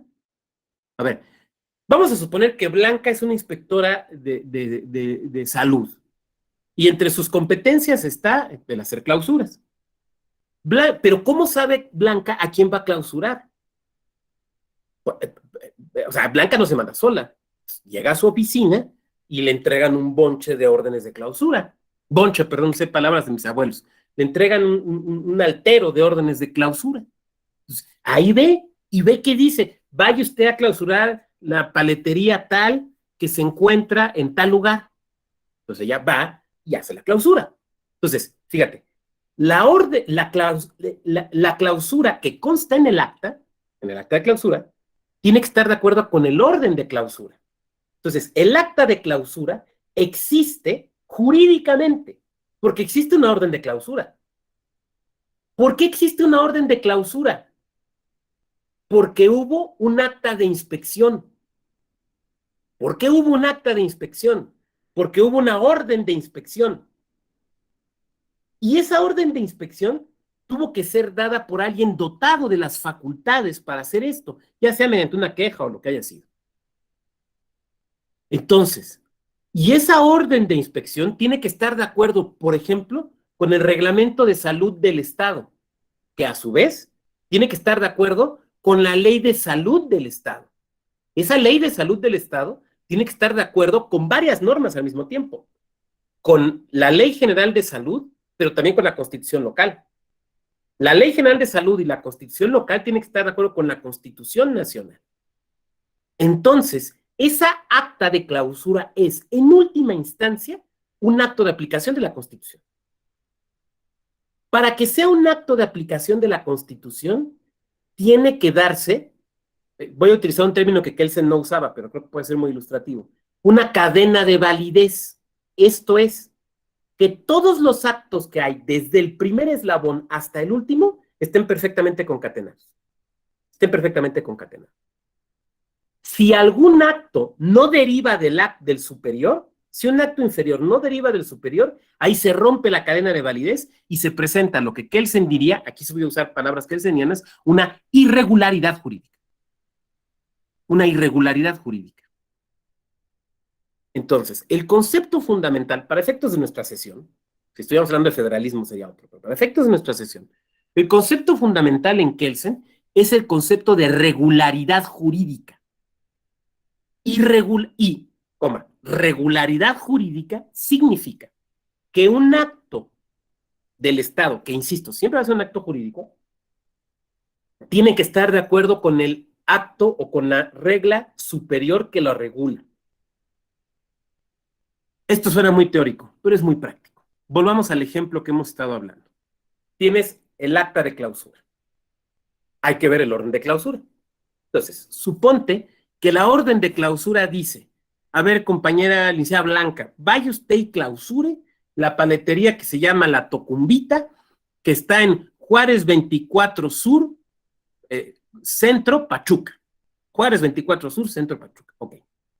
Pero resulta que el lugar donde realiza el acto es Juárez 24-C, Interior 1 Sur. Ay, es que es lo mismo. No, ni madre, es que es lo mismo. No, perdón. O sea, aquí no es, o sea, el derecho no es como cuando hacías exámenes en secundaria o en prepa, que tronabas. Entonces estabas viendo tu examen y rascándole, ibas con la profesora, oiga, pues es que puse esto, sí, pero es que está mal. Ay, es que quise decir, no, perdón. No, el derecho es algo serio. El derecho no es de quise decir, ay, es que se entiende. Ay, es que, no, perdón, no. Y por otro lado, las instrucciones se cumplen. Y cumplirlas es apegarte a la instrucción. Entonces, este acto, la clausura, es un acto irregular, porque no se realizó donde se tenía que realizar. Ay, es que Blanco hoy no vino a trabajar, entonces la realizó la compañera Gabriela Moreno. No, perdón, a la que se le dio la orden fue a Blanca. Bueno, pero es que Gabriela también es inspectora. No, a ver, la orden era para Blanca. La orden no era para Gabriela. Perdón, está mal. Ay, es que se entiende. No se entiende. Se rompe la regla, se rompe la cadena de validez. Se presenta un problema de irregularidad jurídica. Miren, cosas como estas. Me acuerdo el caso de un municipio, durante casi un año tuvo muchas broncas, porque todas las identificaciones de su personal, incluyendo inspectores e inspectoras, estaban mal, porque la ley orgánica de ese estado, el reglamento de ese municipio, no la ley orgánica, el reglamento interior, el reglamento de gobierno, decía que las credenciales e identificaciones del personal las firmaría la persona titular de la Secretaría del Ayuntamiento. Pero el señor secretario del Ayuntamiento, digo señor porque era hombre, no sé si le daba flojera o no sé, el chiste es que le dijo al de Recursos Humanos, que también era hombre, le dijo, tú fírmalas. Entonces, las identificaciones estaban chuecas, los actos estaban mal hechos. Ay, es que se entiende. No se entiende, señor, es que no está bien. A ver, usted debe realizar los actos. Por eso es importante la noción de Kelsen, de que todo acto del Estado es un acto jurídico. Su acto no está siendo un acto jurídico porque no está cumpliendo con el derecho. Perdón, usted tiene de dos. O habla con los regidores, las regidoras, la presidencia municipal, y cambian la regla o cumple la regla, pero no puede violarla. O sea, eso es lo único que usted no puede hacer. Entonces, el acta de clausura, para que la clausura sea válida, tiene que demostrarse que en cada eslabón de la cadena se dio la regularidad jurídica, que la norma superior fue correctamente aplicada en la creación de la norma inferior. Ahora, ¿cómo sabemos? Todo esto que estoy explicando es Kelsen, no son ideas mías. Si estas fueran mis ideas, pues yo sería un genio, pero no lo soy. O sea, el genio es Kelsen, pues. ¿Cómo sabemos que una norma es superior a otra? Es una cuestión de lógica. Es una cuestión de lógica para Kelsen. Porque, insisto, estamos explicando a Kelsen. Mejor alguien aquí me levanta la mano. Oiga, doctor, le falta analizar la superestructura, le faltan epistemologías del sur. No, a ver, es que estamos explicando a Kelsen. Para Kelsen es una cuestión de lógica. Una norma es superior a otra por dos razones. Por cualquiera de las dos, o muchas veces por las dos juntas. Cualquiera de las dos. Porque regula su procedimiento de creación o porque regula su contenido. Una norma es superior a otra porque la norma A regula el procedimiento de creación de la norma B o porque la norma A regula el contenido de la norma B. En muchas ocasiones se dan los dos supuestos. Por ejemplo, cuando pensamos en la Constitución Nacional por referencia a las leyes generales o a las constituciones locales, en muchas ocasiones. En otras ocasiones no, se da uno u otro. Pero lo que estoy tratando de decir es que con que se dé una de esos dos supuestos, esa ya es una norma superior a la otra. Porque regule su procedimiento de creación o porque regule su contenido. Para Kelsen, esto es una cuestión de lógica. De lógica. Entonces, cuando tú ¿cómo puedes identificar esto? Pregúntate, ese acto autoritativo, que puede ser una ley, puede ser un reglamento, puede ser un acuerdo, puede ser un lineamiento, puede ser un instructivo, puede ser una circular, puede ser una norma oficial, puede ser una sentencia. ¿Qué normas regulan el procedimiento de creación y qué normas regulan su contenido? Esas normas son las normas superiores. Entonces, para que la norma B sea regular jurídicamente hablando, insisto, hablando de Kelsen, para que la norma B sea regular, tiene que estar de acuerdo con la norma A que la regula. Yo lo estoy explicando tratando, como yo entiendo que lo explica Kelsen, claro, nada sustituye la lectura del autor original, pero si se fijan, he hecho totalmente abstracción de referirme a pirámides. No me he referido a pirámides.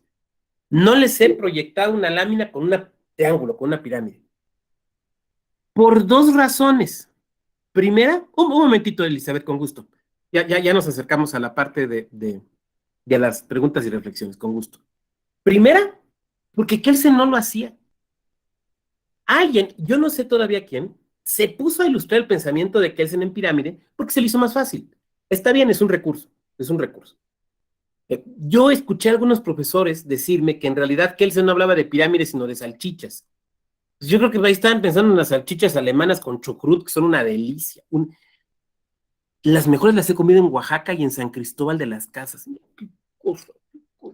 Con cervezas de estas. No, bueno, ya, ¿para qué? Creo que ya me está dando hambre. Bueno, pero regresándome. No, Kelsen no hablaba de eso. Es más, Kelsen no utilizaba el concepto de cadena de validez, que otra persona ha usado también para explicar a Kelsen.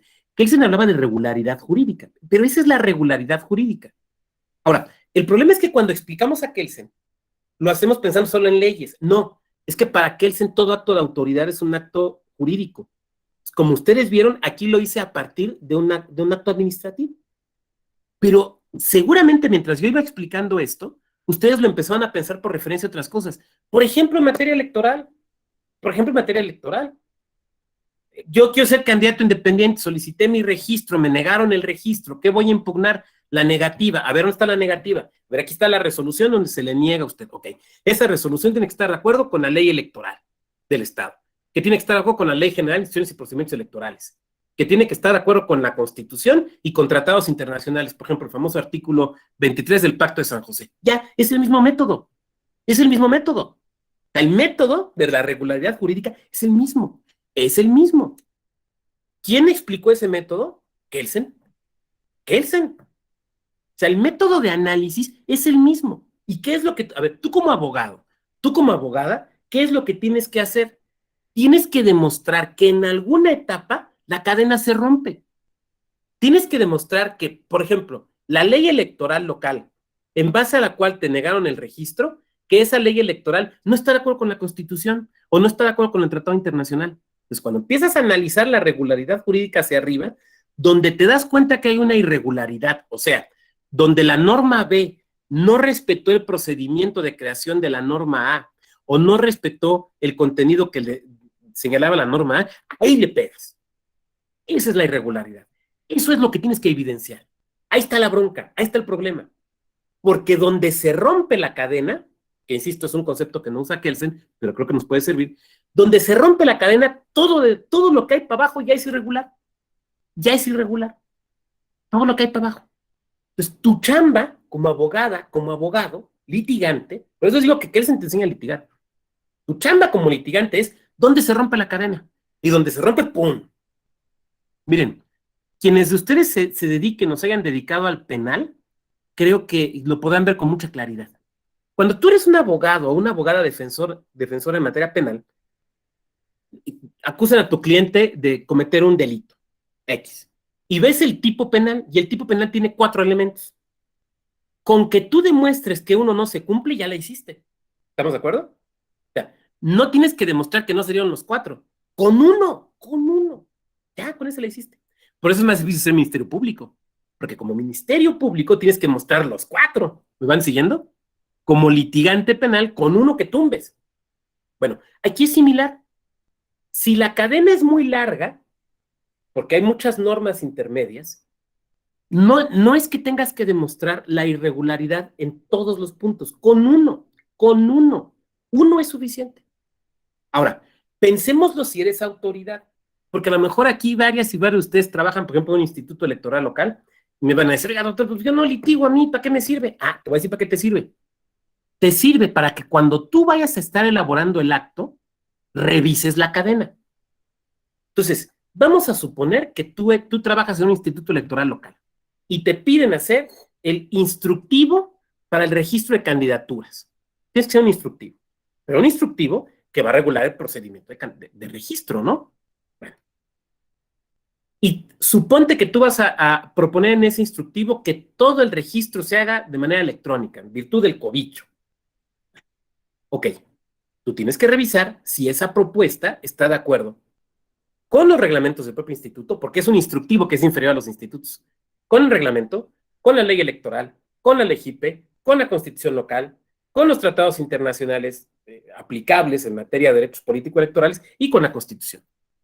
Tú tienes que revisarlo, porque si en algún punto no, entonces no puedes proponer eso, porque vas a proponer algo que es irregular jurídicamente hablando, posiblemente inconstitucional. Entonces, esta revisión de la cadena de validez la tiene que hacer primero la autoridad para que su acto sea sólido, para que su acto se defienda en tribunales. Y después lo tiene que hacer el abogado o la abogada litigante que va a impugnar el acto de autoridad. Miren, en mi otra vida, o sea, en mi vida entre 2014 y 2020 que fui consejero electoral, siempre era un tema que me preocupaba. Y eran reflejos de mi época de abogado litigante. A ver, tenemos que ver este acuerdo, esta resolución que me estás presentando, tenemos que verle los lados deficientes, por dónde nos pueden pegar, por dónde nos pueden pegar. Hay que cuidarlo, para que no nos puedan pegar por allá. Fui hace algunos años director jurídico de un municipio, exactamente lo mismo. Ay, pues es que a lo mejor no nos impugnan. No, güey, tú tienes que pensar que te van a impugnar. Tú eres autoridad, tú tienes que pensar que todo acto, cualquiera, te lo pueden impugnar. Entonces, todo acto lo tienes que hacer lo más blindado que puedas. Lo más blindado que puedas. Hace muchos años también, que tenía mi despacho, uno de los servicios que yo daba era elaborar proyectos legislativos. Y a mis clientes y clientas lo que yo les decía era, a ver, yo te prometo 2 cosas en mi trabajo. Una, no me voy a fusilar ningún documento. O sea, no voy a agarrar una ley de Chihuahua y le voy a cambiar Chihuahua y le voy a poner el nombre de tu estado. O sea, eso es muy típica. No, eso no lo voy a hacer. Y 2, voy a cuidar lo más posible que tu texto, que el proyecto que yo te dé, va a ser un proyecto constitucionalmente válido. Me acuerdo mucho, un diputado que quería contratarme y quería que le hiciera un proyecto de ley para establecer un salario mínimo en un estado de tal cantidad. Y yo le decía, es que no se puede, es que el artículo 123, es que la Comisión de Salarios Mínimos, pues no le pareció. Bueno, está bien, se lo hizo otra persona, presentaron el proyecto y se reían de él, pues sí, pues era claramente inconstitucional. ¿Para dónde? No se puede, o sea, porque pagando siempre va a haber alguien que te lo haga, ¿no? O sea, Bueno, entonces ese es el concepto de regularidad jurídica. Y como espero haber podido dejar claro, atento a mis capacidades, desde luego, por eso esta concepción lógica de que una norma es consecuencia de la superior es muy importante en el pensamiento de Kelsen, pero no solamente es muy importante en el pensamiento de Kelsen, sino que termina por ser una visión profundamente práctica y, salvo el mejor comentario de ustedes, me parece profundamente útil, muy útil. A lo mejor no te está enseñando, a lo mejor Kelsen no te está enseñando a argumentar, no te está diciendo cómo construir un argumento, no, estoy de acuerdo, te está enseñando cómo estudiar un asunto, te está enseñando cómo preparar un asunto. Entonces yo mismo decía hace un rato, probablemente la teoría de la interpretación de Kelsen hoy nos pueda parecer superada, yo tendría mis dudas, pero hoy nos pueda parecer superada. Bueno, estoy de acuerdo, pero el método de análisis, el método de la regularidad jurídica sigue siendo un método relevante.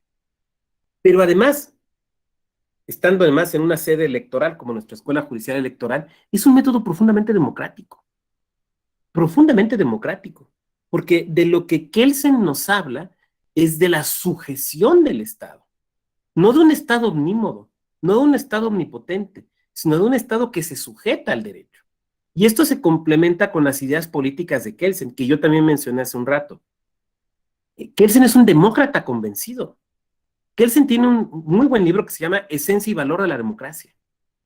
Kelsen, en una época donde la moda es ser un intelectual totalitario y autoritario, digo, nomás Schmitt, ¿no? Pues ustedes lo saben, Schmitt era nazi, Carl Schmitt era nazi. Y no lo estoy ofendiendo, no le estoy faltando a su memoria. Era nazi, miembro del partido nazi. Era el presidente de la Asociación de Abogados Nazis. Schmitt era un nazi. Pero además, todo apunta a que Schmitt no era buena persona.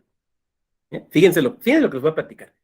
No es que me quiera convertir en el Pedrito Sola del chisme jurídico, pero todo esto en realidad abona para entender la figura. A ver, sí, porque yo no soy DJ, ya ven que Pedro Sola sí es DJ, yo no, eso sí no le hago. Ni me tomo moscas con el café. Sé muchas cosas de Pedro Sola. Bueno, es que son muy divertidos sus videos. Bueno, pero ¿a dónde voy?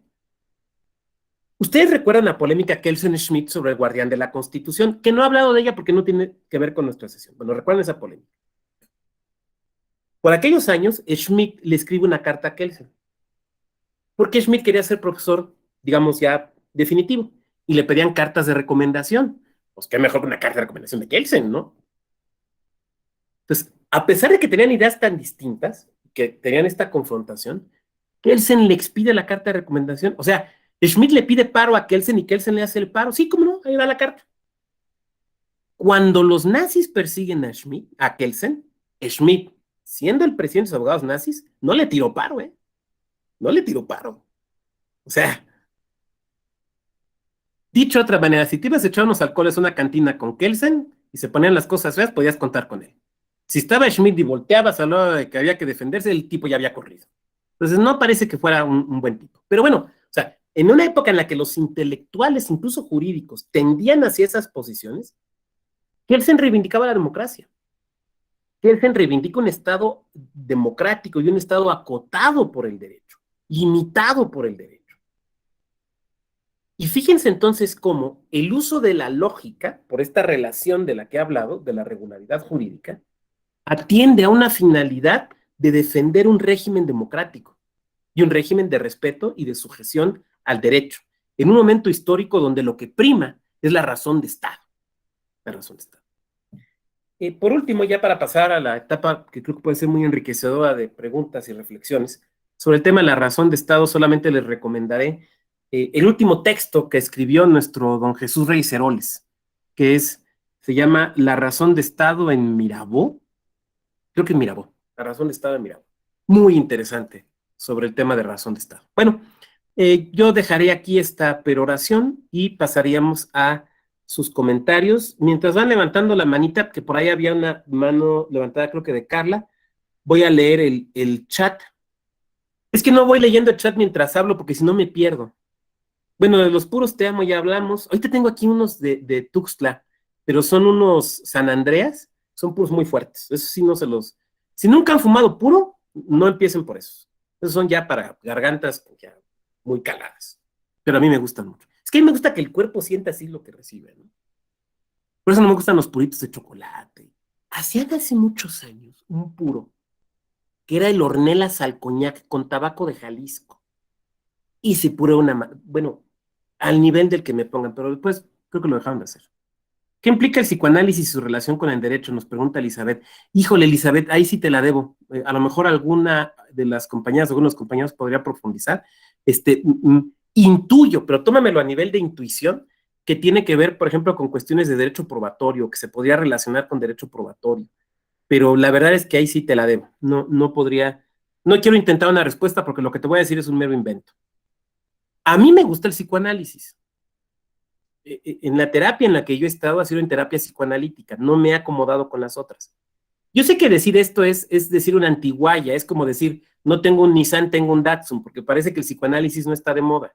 Pero digo, a mí me ha funcionado. Hay un espléndido libro de Erich Fromm, es Erich Fromm con un maestro budista, no me acuerdo ahorita el nombre, que habla de psicoanálisis y budismo. Hijo, ese libro es una maravilla. Una maravilla. Curiosamente se escribió en México, porque hubo un encuentro aquí en Cuernavaca entre los más grandes mentes de la psicología y del psicoanálisis, como Erich Fromm, y este maestro budista, que no me acuerdo el nombre, y entonces debatieron acerca de las características del psicoanálisis, las características del budismo, y si puede haber o no una relación entre budismo y psicoanálisis. Es un libro muy chiquito, es una maravilla, es un libro espléndido. Además está muy bien, porque si quieres saber de psicoanálisis, en 20 páginas te lo explica.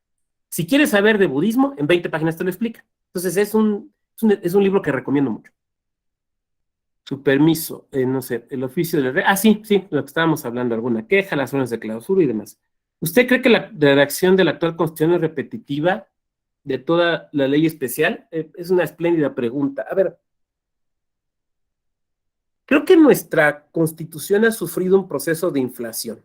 O sea, le hemos ido poniendo y poniendo y poniendo cosas. El mejor ejemplo es la materia electoral. O sea, si nosotros tomamos el artículo 41 constitucional original de 1917 y lo vemos con el que hay hoy, pues hay una gran diferencia. De hecho, hay quien dice que el artículo 41 constitucional es un código electoral. Bueno, es que te regula hasta los minutos en exposición en radio y televisión de los partidos políticos. O sea, sí, desde luego, y estoy hablando de la materia electoral, pero seguramente en otras sucede lo mismo. Ahora, ¿por qué ha sido esto? ¿Por qué se ha presentado esto? Por necesidades políticas. O sea, los grupos de poder político han considerado necesario poner estas reglas en la Constitución para efecto de que no puedan ser modificados por las mayorías parlamentarias ordinarias. O sea, hay una razón política que utiliza un instrumento constitucional, pero es eso, ¿no? La Constitución en buena medida es política. Entonces, sí creo que ha sufrido ese proceso de inflación. Ahora, yo sé que lo común en el ambiente jurídico es criticarlo, que lo común en el ambiente jurídico es decir, la Constitución debería ser más esbelta, menos normas de detalle y demás. Lo que yo diría es que la práctica constitucional mexicana, por lo menos desde 1917 a la fecha, no ha sido una práctica constitucional que se guíe por doctrinas, sino que se guía por realidades políticas. O sea, si quienes hicieron la Constitución del 17 se hubieran guiado por doctrinas, no hubieran puesto los derechos sociales. Se consideraba que eso no era materia constitucional en ese entonces, ¿no? Entonces, yo diría que no debe de preocuparnos tanto eso, sino la utilidad, en términos sociales. ¿Es lo mismo que validez? No, yo diría que no. Identificar el acto y el derecho que se transgrede, sí. Carl Gustav Jung es también un psicoanalista, uno de los mejores libros, es El hombre y sus símbolos. Ay, voy a tomar nota. El hombre y sus símbolos, de Jung. Gracias por la recomendación. Hay un libro de Freud que no he podido encontrar, que creo que se llama El origen del mito de la familia o El origen de la familia, que habla de cómo nos narramos nuestro linaje. Eso se lo oí a Ricardo Piglia en una conferencia cerca de Borges, cómo nos narramos nuestro linaje. Nuestro linaje por el lado de la madre, nuestro linaje por el lado del padre, ¿no? Entonces, ¿qué nos viene por el lado del padre y qué nos viene por el lado de la madre? No en cuanto a qué nos viene históricamente. es como si, ¿y usted qué le viene por el lado del padre? Pues la calvicie, cierto tipo de humor. No, sino nosotros. O sea, nosotros, ¿qué cree? O sea, yo qué creo que me viene por el lado de los Vado y qué creo que me viene por el lado de los Grajales. Porque me parece que ahí propone o sea, no es la intención de Freud, pero creo que sirve, un pretexto como para la literatura, pero no lo puedo encontrar. Y tampoco me voy a poner a comprar las obras completas de Freud, o sea, pero bueno. Ok, bueno, todo esto era para atender las reflexiones que había en el chat. Y las preguntas, entonces las manitas, no veo manitas levantadas. Carla, ¿querías comentar algo? Carla, Elizabeth, Carla, adelante, perdón. Sí, maestro, ¿me Adelante. escucha? Sí, maestro, ¿me escucha? Sí, Buenas perfecto. tardes, maestro. Pues brillante su exposición. Realmente se ve que tiene mucho conocimiento en esos temas. Pero sí, me quedaba la duda de Kelsen, de quién inventó eso de la pirámide kelseniana, porque al parecer nunca dibujó una pirámide, ¿no? Y el debate de decir cómo estaba la pirámide, si estaba como normalmente la conocemos, la base era más ancha, o algunos dicen que la base más ancha estaba arriba por el valor de importancia o cuestiones así. Entonces hay un debate ahí y pues a nosotros nos han pintado de que una pirámide kelseniana, pues nos imaginamos que lo había dibujado, pero no, digamos, no, nunca dibujó nada. Yo creo que ahí fue una interpretación que hicieron y quedó ahí como esta cuestión aislada. Y además, si me permites, Elizabeth, una interpretación que es profundamente inadecuada para el caso mexicano. Yo prefiero el concepto de arborescencia de Alf Ross. Déjame ver si tengo aquí a la mano el libro de Ross. Espérame tantito, porque es que esto es importante. Permítame un segundo, voy a poner los que tengo acá.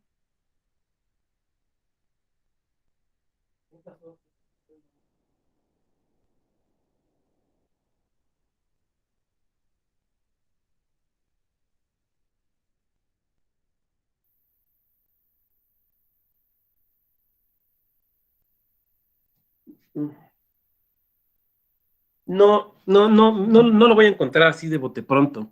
Perdón, pero Alf Ross ¿Cómo se llama el libro? es un libro de Alf Ross. Déjame acuerdo el nombre. Ahorita te paso el nombre. Estoy buscando. Lo que pasa es que me acuerdo tengo la edición de la UNAM, que no me acuerdo del color y todo, pero nunca te digo.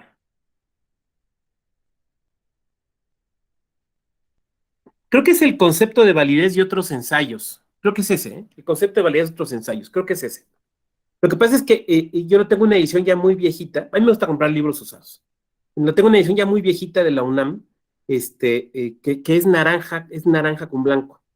Bueno, Alf Ross lo que explica es un concepto mucho más aplicable a México que el de la pirámide. El problema de la pirámide es que ejemplifica un orden estático, sobre todo de tipo centralizado, un estado centralista.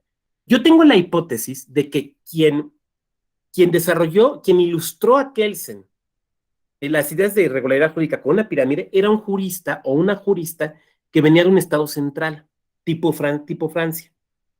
Porque en un estado federal, más como el federalismo mexicano, es mucho más complejo. Entonces, por eso, por ejemplo, hemos tenido mucho problema para ubicar los tratados, van arriba o van abajo, o ubicar las leyes generales, arriba, abajo, a un lado, nos cuesta trabajo. O, por ejemplo, para entender fenómenos como, por ejemplo, que un reglamento municipal pueda tener validez por encima de una ley federal y, sin embargo, puede suceder por aplicación directa de la Constitución. Entonces, con la pirámide eso se nos complica mucho. Lo que hace Alf Ross es que hace una arborescencia. ¿Qué es una arborescencia? Es como las representaciones estas que tenemos de los átomos, que tenemos un centro y como que palitos que conectan con distintas bolitas. Y de una misma bolita salen dos palitos, por ejemplo. Entonces, el concepto de Alf Ross es ese. Tenemos en el centro, como si fuera un universo, en el centro tenemos la Constitución. Y de la Constitución salen distintos palitos que conectan con otras bolitas. Una Constitución local, una ley general, un tratado. De la Constitución local sale otra bolita con una ley local, pero a la vez esta ley local está conectada con el tratado. O esta ley local está conectada con una ley general. Entonces ya no es la idea, se parece más a un mapa mental. Es más como un mapa mental. que respeta la idea de la regularidad jurídica de Kelsen, pero quita la rigidez de la pirámide. A mí me parece que es mucho más adecuada. Creo que en México quien de alguna manera retoma esto es don Rolando Tamayo, si la memoria no me falla. Entonces, podemos ilustrar, yo creo que más exactamente que con la pirámide, con la idea de la arborescencia o del mapa mental. Porque en realidad sucede así. Pensemos, de nueva cuenta me regreso a lo electoral. A ver, las leyes locales en materia electoral dependen de manera directa e inmediata de la LEGIPE, de la Ley General de Instituciones y Procedimientos Electorales, porque es una ley general, y dependen también de manera directa de la Constitución local. Entonces, digamos que hay dos normas A, la norma A1, que sería la LEGIPE, y la norma A2, que es la Constitución local, que regulan a la norma B. Con la noción de pirámide esto no se puede ilustrar, pero con la noción de arborescencia, sí. No sé si más o menos, Elizabeth, pude dar respuesta a tu planteamiento. Sí, maestro, solo me queda otra duda de que actualmente dicen que con el tema de los derechos humanos, que ha habido muchas interpretaciones, que si la pirámide kelseniana es aplicable en la actualidad, dicen algunos que ya no es aplicable. ¿Qué piensa usted acerca de eso? Es que a mí no me gusta la idea de la pirámide, porque me parece que es demasiado rígida y no da cuenta de la complejidad sobre todo de un sistema normativo como el mexicano, un sistema normativo federal. Si quisiéramos forzar las nociones, yo no lo haría, pero si quisiéramos forzar las nociones, pues creo que es lo que ha hecho nuestra Suprema Corte, ¿no? Por ejemplo, cuando dice que todos los derechos, ya sea de base convencional o de base constitucional, forman un mismo bloque constitucional. ¿Se acuerdan que hay jurisprudencia en ese sentido? Pero después la misma Corte dice, pero sin embargo, si un derecho de base convencional tiene una restricción constitucional, se aplica a la Constitución. Entonces, lo tratas de meter en la pirámide, pero está esa excepción y entonces ya no te cuadra de nuevo. A mí, yo digo, sé que lo que voy a decir es bastante iconoclasta, pero yo ya dejaría de usar la pirámide. A mí, de hecho, yo no la uso. Me parece que por tratar de simplificar algo, nos meten más problemas. Ahora, yo sé que ustedes me podrían decir cuando planteo esta idea de la arborescencia, que insisto, no es mía, es de Alf Ross. Oiga, pero es que es muy complejo. Pues sí es complejo. Es que el sistema normativo es complejo. ¿Qué hacemos? O sea, es complejo. Entonces, sí, yo la verdad es que le haría a un lado, Elizabeth. Muchas gracias. Muy bien. ¿Quién más? ¿Qué otra manita hay? No veo manitas, pero en lo que se van levantando me regreso aquí al chat. Comparto una visión de estado antropocéntrica, dice Jorge. ¿A quién te refieres, Jorge? ¿A Kelsen? Pues al ver la teoría como nos las acaba de explicar usted, entiendo que sí, porque el Estado solamente está facultado lo que expresamente le establece la ley y en razón de ello es como puede actuar. Bueno, a ver, si lo que queremos es preguntarnos si Kelsen hacía un símil muy propio de la era de la Ilustración, por ejemplo, entre el cuerpo humano y el Estado, eso es muy evidente en el Leviatán de Thomas Hobbes. ¿Se acuerdan que en el Leviatán de Thomas Hobbes incluso la portada es eso? El Estado es un ser humano. Que hay algo muy curioso, muy curioso. Y hace poco leí un texto sobre eso. Si ven esa portada del Leviatán, la portada clásica, en la parte inferior izquierda van a encontrar médicos de la peste. ¿Por qué hay médicos de la peste en el Leviatán? Es muy interesante, pero bueno, ok. Ese tipo de cosas a Kelsen no le gustaba. Kelsen decía, no hay que hacer comparaciones entre el Estado y un órgano y un ser físico. No, eso no es, en ese sentido no. Ahora, si la pregunta va sí, como teoría biológica no, a Kelsen no para nada, ese tipo de cosas no le gustaba. Es que esa es la idea de la teoría pura, ¿no? O sea, la teoría pura es, expliquemos al derecho desde el derecho, sin recurrir a otras disciplinas o ciencias. No porque no se pueda, sino porque no se debe, en la teoría de Kelsen. Bueno. Ahora, si nos preguntamos por una noción de si Kelsen pensaba en un derecho antropocéntrico por referencia a que el derecho regulaba actos humanos, yo creo que sí. O sea, yo creo que sí. O sea, hoy es una idea que está en crisis, ¿no? Porque hoy empezamos a hablar de derechos de los animales, de derechos de la tierra, y alguien de aquí me podría decir, oiga, doctor, pues eso es muy suma kawaii, eso es muy epistemologías del sur. Aquí en México no, y yo les diré, volteen a Colima. La Constitución Local de Colima reconoce derechos de la naturaleza. Entonces, sí, o sea, ya hay un cambio ahí, ¿no? Ya hay quien habla de derechos de las inteligencias artificiales. O sea, el concepto de antropocentrismo, o sea, del derecho como algo antropocéntrico está en crisis. Pero me parece que Kelsen en ese sentido sí seguía pensando en el derecho como regulación de conducta humana. Y esencialmente como acto de poder. Muy bien, ¿quién más? ¿Alguna otra manita? Bueno, de teoría biológica creo que ya lo respondí. Los animales son seres sintientes. Sí, por ahí se ha construido esto, sí. De hecho, se ha generado una categoría jurídica. No soy experto en ella, solo sé que existe. Una categoría jurídica que es la de persona no humana. No por referencia a las personas morales, que pues esa es una doctrina que nos viene desde los romanos, ¿no? Sino justamente por referencia a los seres sintientes. Lo cual es curioso, pero podría, aquí estoy anunciando una tesis de doctorado que alguna de ustedes podría construir, podría llevarnos a pensar una reconstrucción del derecho en clave budista, que sería interesantísimo. Digo, no sé si aquí haya compañeras o compañeros practicantes del budismo. Yo sé poco del budismo, pero sé que ellos hablan de esto, de los seres sintientes y de no causar daño a los seres sintientes y este tipo de cosas. Entonces, me da la impresión, es una mera hipótesis, que desde el budismo se podría construir una cierta visión del derecho a partir de la noción de seres sintientes. O sea, ahí se los dejo para que de aquí, de esta clase, salga la futura Kelsen o el futuro Kelsen, ¿no? Muy bien, gracias. Muy bien, ¿quién más? ¿Alguna otra reflexión? Bueno, de no ser así, solamente me quedaría, es que les quiero copiar aquí una liga. Aquí está.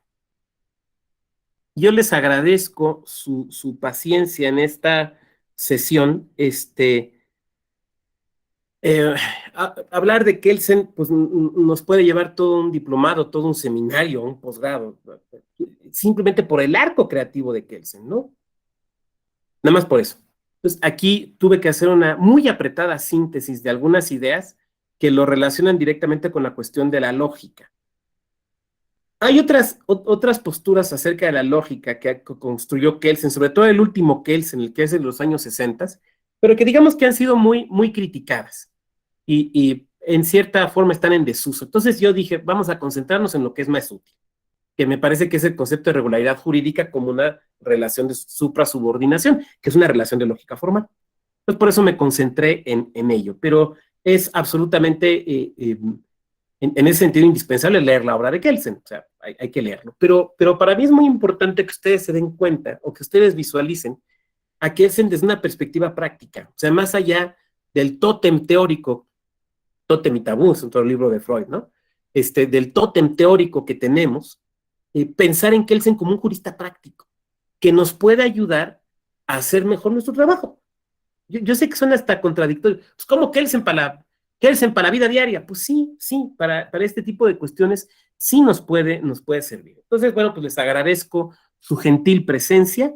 Les dejo en el chat, les puse la liga a un blog que tengo, donde publico algunas cosas, sobre todo reseñas de libros. Porque no sé si les ha pasado que de repente lees un libro y después como que no te acuerdas bien lo que decía y dónde estaba y demás. Entonces, yo tengo mis apuntes de los libros y lo que dije fue, pues, puedo perder mis libretas, pues mejor lo publico ahí, se queda en internet, si le sirve a alguien más, que bueno. Entonces, reseñas de libros. Les deseo que concluyan muy exitosamente su diplomado, desde luego que lo acrediten.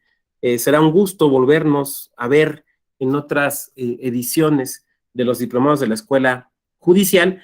Recordarles también que tenemos nuestro blog, el blog Axis de la Escuela Judicial Electoral, para que lo lean, pero también para que escriban.